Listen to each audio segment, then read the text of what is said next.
Hi guys, welcome back to the channel. My name is Jag, and in today's class we're going to cover Math 11, and the topic here is going to be on compound interest, which is determining the future value.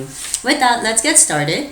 Okay, and on the board here I have the formula written down, and it's A equals P brackets 1 plus I to the power of n. Okay, so this is the formula for future value. How much is something going to be worth in the coming future? Whether it's like 2 years, 5 years, 10 years, okay? So that's what the future value means. So let's put down here future value. Okay, and in this formula basically, okay, A represents the total amount, okay? So let's put total amount, okay? Again, everything is in dollars here, okay? P is the principal amount. So again, remember the principal amount is basically how much money am I actually investing or putting into the bank at that particular point in time, okay? And in this formula, I is basically the interest rate. Okay, the interest rate is going to be as a percentage, and I have to make sure that I'm dividing it by 100, okay, to get the final answer. Okay, and n is basically equal to the number of years.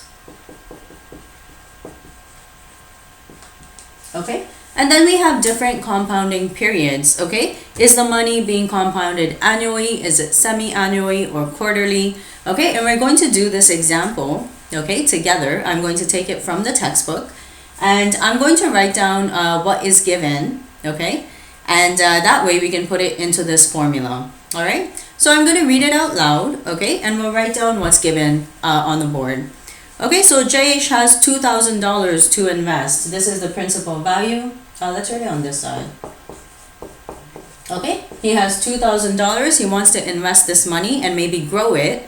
Okay, so it can he can get some interest on this money. Okay, he's investing it in a compound interest account in which he would like to leave the money for 3 years, and is going to be equal to 3, like that. Okay. He considers 3 different compounding options, okay? So we're going to try option A. So I'm going to put the value for I. Option A says 8% compounded annually, okay? So we'll put 8%. You're going to divide that by 100. Okay, so it is 0.08. Okay, any questions so far? So that looks good. Compounded annually means basically he's getting this interest rate once a year, okay? And we're going to try putting it into our formula here. Okay, so the p-value is 2000, okay? This is 1 plus 0.08, okay, to the power of 3. All right, so again, make sure you have your calculator handy. You need your calculator all the time, okay, within this unit. So first you're going to do 1 plus 0.08, okay?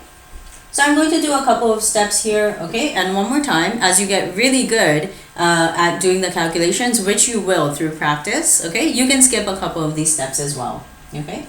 So this is 1.08 to the power of 3. Okay, so on my calculator, I'm doing 1.08 to the power of 3, okay? And I'm going to write down this number. Again, I'm going to write the whole number down, so 1.259712. And again, I can actually skip this step, okay, when I'm showing my calculations. The teacher knows that you're doing the exponent first, okay, and then I'm going to times that by $2,000. So I'm getting $2,519.42, okay. And so this is the total amount I'm going to have in my account, okay, after a period of 3 years. If I take this total amount, I'm just going to subtract the $2,000, okay. The question can also ask what is the interest that you earned, okay, on this money. The interest would be $519. Let's write that. So the interest earned, okay, will be $519.42. Okay, so this is how you do basically these questions, okay? Again, if it's a future value, you have to kind of read the question, okay? And if you know it's future value, this is the formula that I'm going to use. Now you notice that the interest is not like maybe that high, okay? the interest actually does depend on the percentage. 8% is actually a pretty high percent, okay? Most bank rates are much lower than that. It might be 1 or 2%, okay, of interest that you're earning per year, okay? And it also depends on the compounding, how much the compounding is, okay? Is it once a year or is it twice a year? So, okay, so with that, we're going to try one more of the options, okay, for this example, all right? If nobody has any questions, okay, let's go to option B, okay? So I'm going to take this part off here, okay? Okay, and option B says 8%, okay? The rate is the same, but it's compounded semi-annually, which means twice a year. So twice a year, I'm going to be getting this interest rate, okay? So when you put it into this formula, I'm going to keep the 2,000, and you're going to do 1 plus the value of I, which is 0.08. And because this is actually semi-annually, I'm going to divide this by 2, okay? And the value for n is 3. I'm going to multiply this by 2. Okay, and let's put semi-annually. Okay, that way you remember when you're actually doing the question. And again, okay, I'm going to put this into my calculator. Make sure you're doing the 0.08 divided by 2 plus 1, okay? So this is going to be 2,000. In brackets, it's 1.04. Make sure you're getting the same answer, okay, as we're doing it, to the power of 6, okay? And again, I'm going to do this in one step here. So 1.04 to the power of 6. And I'm going to multiply this by 2,000, okay? And the amount I'm getting is $2,530.64. And this is the total amount I'm going to see in my account at the end of, again, 3 years, okay? But this time, it's like you're compounding it. It's basically I'm getting the interest rate 6 times, right? Because it is twice a year. Okay, so I hope everyone's understanding that concept, okay? All right, so this is option B, all right? And you can see that there is a slight difference in terms of how much money I am making, okay? And we're going to try option C here, okay? This time it's going to be 8% and it is compounded quarterly, okay? So one more time, I'm going to take this off, okay? And quarterly basically means I'm getting this interest rate basically 4 times a year, okay? So on the side, I'm going to write quarterly, okay? And we're going to keep the principal amount is always the same, okay? What changes is inside this bracket, I have my interest rate is 8%, okay? I'm going to divide that by 4. And then on the top, it's supposed to be 3 years. I'm going to times this by 4. So you can see I'm actually getting this interest rate like 12 times, okay, altogether. So we'll keep the 2,000 the same. And one more time, okay, 0.08 divided by 4 plus 1, okay? So this is going to be 1.02. 3 times 4 is 12, so to the power of 12. Okay, so I hope everyone is actually following along here, okay? Because each of these options is slightly different in terms of the compounding period, okay? So we're going to do 1.02, all right, to the power of 12. And then I'm going to multiply that by 2,000. Again, make sure you're doing the exponent first, okay, before you multiply it.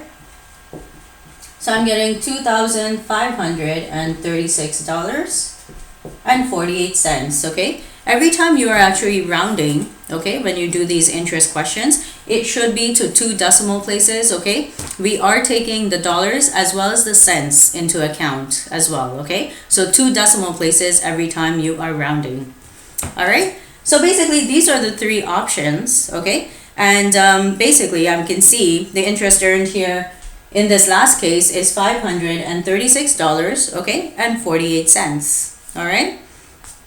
And the interest rate, basically we said for A was $519.42, okay? And for option B, we're looking at the total interest, okay? So option B, the interest was $530.64, all right? And again, when I'm doing the interest, I'm just taking this total amount, okay? We can put the formula. So the interest is the total amount Okay, I'm going to minus the principal amount, and that gives me my total interest. Okay, and so these are the three different options that Jayesh has for the compounding periods. Okay, and basically we did the amount of interest earned. Okay, and it looks like basically option C is basically the best one here, so I'm going to put option C. Okay, and the reason for that is I'm making the greatest amount of interest here, which is $536, okay, and 48 cents, and that actually makes sense as well. Okay, just because you're changing the compounded period to quarterly, which is I'm getting this interest rate 4 times a year, so of course I'm going to actually be making a little bit more money. Okay, there isn't a really big difference. Okay, but it makes a difference if I'm going to maybe keep my money in that particular compounding period at that specific bank, because this is actually a really good percentage rate at 8%. All right, so that brings this video to an end. Again, we covered basically the compound interest and the future value. Make sure you are memorizing these formulas. Again, depending on your teacher, most teachers do not give you the formulas for the unit test or the final exam. Okay, do a lot of practice questions from the textbook, and you should be good. Alright, so thank you for watching this video, and if you liked the content, please make sure you're clicking on the like button below and subscribe to the channel, and I will see everyone in the next video. Thanks, bye.